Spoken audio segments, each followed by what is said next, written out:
Please get ready for a dictation of transcription number 116 from Sir Kailash Chandra magazine. 5 seconds. Start. Mr. Deputy Chairman, the generous support which the honorable members of this House have been good enough to accord to this measure is a source of courage and strength to me, but it is equally a source of embarrassment because I do not consider this bill to be the end of the process.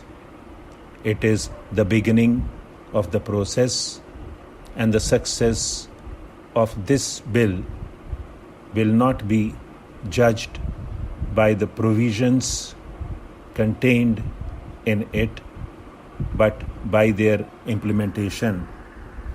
I feel that today I am being put on trial, and if I am deserving any appreciation or praise, it will be on the day when I make a success of this bill.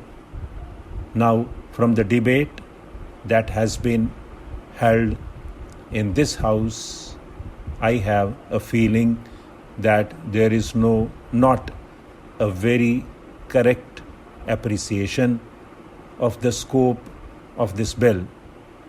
I made an attempt to explain the scope of the bill in my opening speech, but it must be due to my fault that I could not fully bring home to the honorable members the scope of this bill.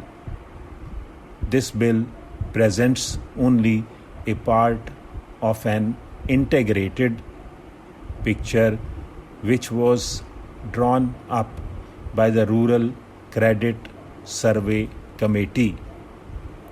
The financing or the credit part of it has been entrusted to the Reserve Bank. Some honorable members have mentioned that there is no provision for the creation of the land mortgage banks.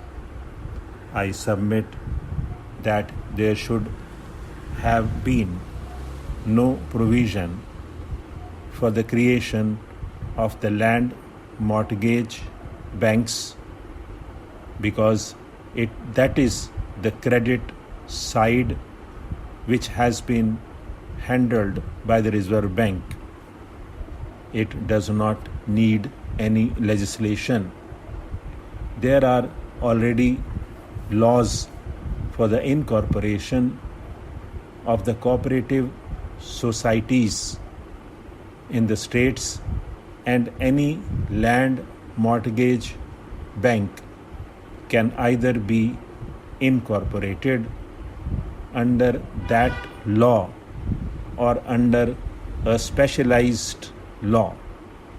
Some honorable members have mentioned that there is no mention of regulated markets in it.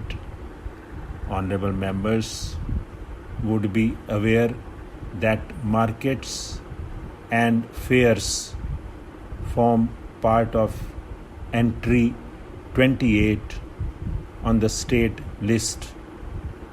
The Union Parliament is not competent to legislate about regulated markets, and despite the recommendations of the Rural Credit Survey Committee, we felt that we cannot legislate about them. They have therefore been left out. More than one honorable member has said that there is no provision for education of officials and others who will be handling the cooperative societies. Now we need no legislation for that, and there is no necessity to make any provision in law. There is already a high class college in Pune which imparts education to the highest type of officials needed for cooperative societies. Then we have set up 5 regional colleges which will train intermediate personnel. 21 cooperative schools have been set up for training subordinate personnel. Some other institutions have been set up for training non-officials and cooperative officers for community project areas. We did not feel that it was necessary to make any provision in this law. Nonetheless, I am fully alive to the importance of having properly trained staff for running the cooperative societies. Honorable members would be aware that a committee has been set up for training the cooperative personnel. That committee has been constituted by the Ministry of Food and Agriculture and the Reserve Bank, because these are the 2 institutions which would need those trained personnel. I also agree that one of the causes of the failure of the cooperative movement in the past has been the want of properly trained personnel. We are not going to repeat that mistake, and let me assure the honorable members that we propose to lay the highest emphasis on the training of the officials as also of the non-officials in the cooperative principles.